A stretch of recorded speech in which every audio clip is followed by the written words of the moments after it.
வணக்கம் மக்களே, நான் தான் உங்கள் ஆக்சன். இப்போ பார்த்தீங்கன்னா கோவிலம்பாக்கம் ஃபார்ச்சூன் டவரில் இருக்கும். அந்த பேரை கேட்டாலே அல்லே கவு எனக்குலாம். ஸோ இப்போ பார்த்தீங்கன்னா நம்ம மக்கள் எல்லாருமே எக்ஸாம் முடிச்சுட்டு வந்திருக்காங்க. எப்படி ஸ்லாட் 1 இருக்குது அப்படின்றத கேட்போம். இவ்வளோ ஓவராலாக எப்படி இருந்துச்சு எக்ஸாம்? ஓவராலாக ரொம்ப ஈஸியாக தான் இருக்குது. எவ்வளோ அட்டம் நீங்கள்? நான் 90 போட்டிருக்கேன். 90 போதுமா? இப்போ போதும், இதுக்கு மேலே எதுவும் தேவையில்ல. ரீசனிங்கில் எவ்வளோ அட்டம்? ரீசனிங் 35 போட்டிருக்கேன். 35 போட்டாச்சு. என்னென்ன இருந்துச்சு? லீனியர் ரோ, அப்புறம் அரேஞ்ச்மெண்ட் மாதிரி 7 பாக்ஸ் மாதிரி இருக்குல்ல, அது மாதிரி ஒன்று. அதுக்கப்புறம் ஃப்ளாட் பேஸ்டு, ஃப்ளாட்லாம் டேரெக்டாகவே இருந்துச்சு. அதுக்கப்புறம் மினி பசில் மாதிரி ஹையஸ்ட் லோவஸ்ட் வச்சு 6 மெம்பர்ஸ் வச்சு designation mini puzzle 3 mark question வந்து கேட்பாங்க. ஓ, கம்பேரிசன் ரேங்கிங் அது மாதிரி. வேறு அதுக்கப்புறம் சிலாஜிசம் இருந்து, அப்புறம் இன்இக்வாலிட்டி, ஆஸ் யூஷுவலாக எல்லாமே ஈஸியாக தான் சார். போன வாரம் மெமரி பேஸில் சால்வ் பண்ண மாதிரியே இருந்துச்சு ஈஸியாக? அதே மாதிரி தான் இருந்துச்சு. அதே மாதிரி தான். ஆப்டில் என்னென்ன இருந்துச்சு? ஆப்டில் கோட்ராட்டிக்கு, அப்புறம் மிஸ்ஸிங் நம்பர் ராங் நம்பர் இல்லை, சிம்பிளிஃபிகேஷன் 15 கிட்ட இருந்துருச்சுன்னு. அதே 15 ஒரு 5 குவாட்ரேட்டிக் 20 அந்த மாதிரி. சரி, வேற? அப்புறம் டிஏ ஒன்று இருந்துச்சு, 10 அப்ளிகேஷன் கிட்ட. டிஏ எப்படி இருந்துச்சு? ஈஸியாக இருந்துச்சா? கொஸ்டின் வந்து பார்க்கறது கொஞ்சம் பெருசாக இருந்துச்சு, பட் ஆனால் படிச்சு பார்த்தா உள்ள ஈஸியாக தான் இருக்குது. டக்கு டக்குன்னு எடுத்து போகணும். சூப்பர். ஓவராச்சு ஆப்டில் அட்டெம்ப்ட்? ஆப்டில் 27 போட்டிருக்கேன். 27. இங்கிலீஷில் 28 போட்டிருக்கேன். ஆனால் தெரியாமல் போட்டுமான்னு இருக்குது. அட்லீஸ்ட் ஒரு கொஞ்சம் கம்மியாக போட்டுருந்துருக்கலாம். அக்யூரேசியோட போடணுமா? ரீடிங் கம்பரேஷன்லாம் அதெல்லாம் கரெக்டாக போட்டிருக்கேன் சார். ஒரு 4 கொஸ்டின் தெரியாமல். இது ஸ்டோரி பேஸ்டா ஆர்சி? ஆமாம், ஒரு ஃபார்மல் ஸ்டோரி வச்சு கேட்டாங்க. அதெல்லாம் படிச்சுக்கோ. அதுவும் கொஸ்டின் எப்படின்னா which of the following is true அது மாதிரி கேட்டிருப்பாங்க. பார்க்கறதுக்கு கொஞ்சம் கஷ்டமாக மாதிரி இருக்கும், ஆனால் படித்தா அப்படியே டக்கு டக்குன்னு போகிற மாதிரி. Super super super. அப்போ ஓவராலாக ஈஸியாக தான் இருந்திருக்கு. போன வாரம் மாதிரியே தான் இருந்திருக்கா? அதே மாதிரி தான் சார். Super super super. அப்படியே வாங்க ப்ரோ, வாங்க.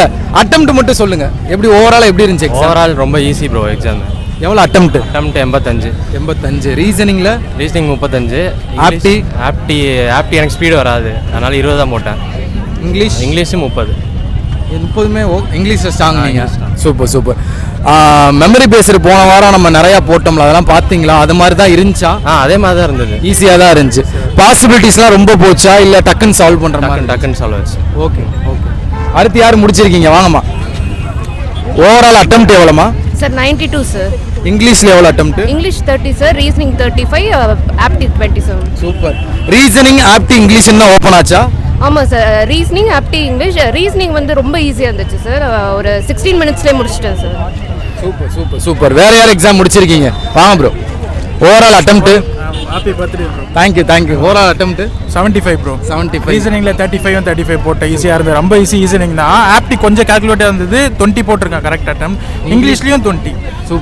Super attempt bro. முடிச்சிட்டிங்களா எக்ஸாம்? வாங்க ப்ரோ, சும்மா வாங்க. ஒரு நிமிஷம் இருங்க, அவர் வர வரையும் நம்ம வெயிட் பண்ணலாம். வாங்க ப்ரோ. Overall attempt 65. பிகினரா? இப்போதான் பரவாயில்ல. பிகினரே இப்போ வந்து 65 to 70 போடுறபடி தான் எக்ஸாம் இருந்துகிட்டு இருக்கு. கரெக்டு தானே?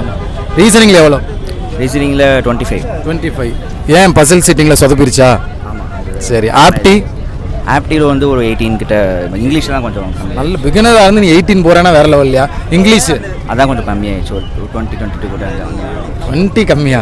நல்ல அட்டெம்ப்ட் தான், நல்லா பண்ணியிருக்கீங்க. வேறு யார் எக்ஸாம் முடிச்சிருக்கீங்க? வாங்க. ஆமாம். எவ்வளோ அட்டெம்ப்ட்டுமா? 87. Super attempt. ரீசனிங் எவ்வளோ? ரீசனிங் 35. ஆப்டியில் கொஞ்சம் கம்மியாச்சு, 22ண்ணா. 22 அவங்க கம்மின்னு நினைக்கிறாங்க. அப்போ பாருங்கயா, 30யாவது போட்டிருக்குன்னு நினைக்கிறாங்க. இங்கிலீஷ் 30ண்ணா. 30. சூப்பர். அக்யூரேசியாக போட்டிருக்கீங்க. ஒன்று மட்டும் தான் டவுட்ண்ணா, மீதி எல்லாமே. சூப்பர். தேங்க்யூ. வேற யார் முடிச்சிருக்கீங்க? வாங்க. Overall attempt 76. ரீசனிங் எவ்வளோ? 30. ஆப்டி 23, இங்கிலீஷ் 23. ஓவராலாக எக்ஸாம் எப்படி இருந்துச்சு? ஈஸியாக தான் இருந்துச்சா? ஆப்டி ரீசனிங் கொஞ்சம் ஓகேவாக இருந்தது. இங்கிலீஷ் எனக்கு ஏதோ அரைக்குறை தான் போட்டிருக்கேன். ஆப்டி ரீசனிங் ரொம்ப ஈஸியாக இருந்தது. ஸோ ரீசனிங் தான் உங்களுக்கு கை கொடுக்குது. ரீசனிங்கை சப்பன்னு நினச்சிங்களே, ரீசனிங் தான் கை கொடுக்குது. வாங்கம்மா. Overall attempt 74. ரீசனிங்கில் 31. ஏன் அந்த 4 மார்க் ஏன் மிஸ் பண்ணீங்க? டைம் ஆயிடுச்சு. ஆப்டி கம்மி சார். நடுவில் வந்து அட்டெண்டன்ஸ் ஷீட் சைன் வாங்குறாங்க. இது நடக்கும் நமக்கு தெரியும். மக்களே ஒன்று தெரிஞ்சுக்குங்க, நடுவில் வந்து அட்டெண்டன்ஸில் சைன் வாங்குவாங்க, சிஸ்டம் திடீர்னு ஆஃப் ஆகும், என்னன்னாலும் நடக்கும். அதை நம்ம தான் டைம் போயிடுச்சு சார். இல்லைன்னா ஆப்டியும் போட்டு இன்னொரு எக்ஸ்ட்ரா 5-6. இங்கிலீஷ் எவ்வளோமா? இங்கிலீஷ் 30. இன்னைக்கு பார்த்தீங்கன்னா நிறைய பேர் இங்கிலீஷ் 30 சொல்கிறாங்க. அவ்வளோ ஈஸியாக இருந்துச்சா? இங்கிலீஷ் ரீசனிங் ஈஸியாக தான் இருக்கு. இங்கிலீஷ் தெரிஞ்சால் நமக்கு ஈஸி தான். ஸோ அவ்வளோதான். வேறு யார் முடிச்சிருக்கீங்க? ஸோ அவ்வளோதான் மக்கள் எல்லாரும். வாங்க. சரி. ப்ரோ வாங்க, ஒரு நிமிஷம் வெயிட் பண்ணுங்க. ப்ரோ ஓவரால் அட்டெம்ப்ட் ப்ரோ 100 வாழ்க்கையில் நான் 100 இன்னைக்கு தான் கேட்டிருக்கேன். ரீசனிங் எவ்வளோ? 35. ஆப்டி 35. 100னா இப்போ எல்லாம் போட்டிருப்பாங்களே, என்ன எல்லாமே அக்யூரேசியா? அக்யூரேசி. ஸோ உண்மையிலே அந்த அளவு தான் ஈஸியாக இருந்திருக்கு. 100ன்றது இங்கே வந்து நம்ம அசால்ட்டாக தான் பார்க்கணும். என்ன ப்ரோ? ரொம்ப ஈஸியாக இருந்துச்சு. அவர் உள்ளே இருந்த இன்விஜிலேட்டரே கேட்டார், சும்மா உட்காந்துருந்து சார் முடிச்சிட்டேன் சார், ரொம்ப ஈஸியாக கேட்டிருக்காங்க அப்படின்னு அவரே வியந்து போயிட்டாரு அப்படின்னு அவர் சொல்கிறாரு. இவ்வளோ ஈஸியாக கேட்கக்கூடாது அப்படின்னு அவரே சொல்லிட்டு இருந்தார். முடிச்சிட்டிங்களா? வாங்க.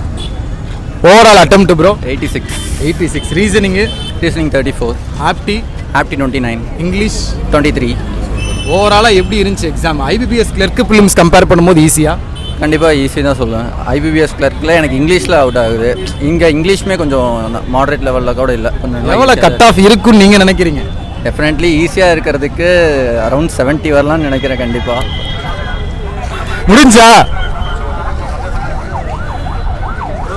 Happy birthday. நன்றி. எவ்வளோ அட்டெம்ப்ட்? 80 ப்ரோ. ஓவராலாக 80. Reasoning 32 bro. ஆப்டி மட்டும் தான் கம்மி 22. இங்கிலீஷ் 29. ஓவராலாக ஈஸியாக தான் இருந்திருக்கு ப்ரோ. என்னன்னா இப்போ ஆப்டி வந்து 15 சிம்பிளிஃபிகேஷன் கேட்டிருந்தாங்க. அதில் வந்து ஒரு 3 கொஸ்டின் வந்து லைட்டாக கால்குலேட்டிவ் மாதிரி இருந்துச்சு. அதே மாதிரி குவாட்ரேட்டிக் ஈக்குவேஷன் வந்து ஈஸி நினச்சி தொடுவோன்னு வச்சுக்கோங்களேன், ஒய் வேரியபிள் கண்டுபிடிச்சிடலாம். ஆனால் எக்ஸ் வேரியபிள் எப்படி கொடுத்துருக்காங்கன்னா, இங்கே 2 கொடுத்துட்டு நடுவில் வந்து ஆட் நம்பர் கொடுத்துருக்காங்க. இப்போ எப்படின்னா 2x² - 31y - 14 கொடுத்துருக்காங்க. கீழே வந்து ஒய் ஈஸியாக கண்டு, அதாவது ஒரு கொஸ்டின் 2 கொஸ்டின் சொதப்புற மாதிரி இருக்கு. அதில் கையை வச்சிடாதீங்க அப்படின்னு வச்சிடாதீங்க, ஈஸியாக நினச்சிட்டு போய் எடுத்துடாதீங்க. சரி அபித் ப்ரோ, இந்த இன்னொருத்தவட்ட கொடுக்குறேன், பேசுங்க ப்ரோ. அபித் பேசுறாப்ல, ரிவ்யூ மட்டும் சொல்லிருங்க அப்படி. ஓகே அவ்வளோதான். வேற யாரும் எக்ஸாம் முடிச்சிருக்கீங்களா? வாங்க, அவரை பிடிச்சி இழுத்து விடுங்க உள்ள. வேணாமா? ஸோ அவ்வளோதான் மக்கள், எல்லாருமே எக்ஸாம் முடிச்சிட்டாங்க. போன வாரம் மாதிரி ஈஸியாக தான் இருந்திருக்கு. அடுத்த ஸ்லாட் போடவங்களாம் பயப்பட தேவையில்லை. இப்போ சார் சொன்ன மாதிரி ரீசனிங் ஃபுல்லாமே அடிக்கிற மாதிரி தான் இருந்திருக்கு. ஆப்டியில் வந்து அந்த சிம்பிளிஃபிகேஷனில் 2-3 ட்விஸ்ட் இருக்குது. குவாட்ரேட்டிக்கில் ஒரு கொஸ்டின் ட்விஸ்ட்டாக இருக்குது. அதை மட்டும் பார்த்து போட்டுருங்க. வெற்றியுடன் வாங்க. எல்லாத்துக்குமே ஆல் தி பெஸ்ட். டின்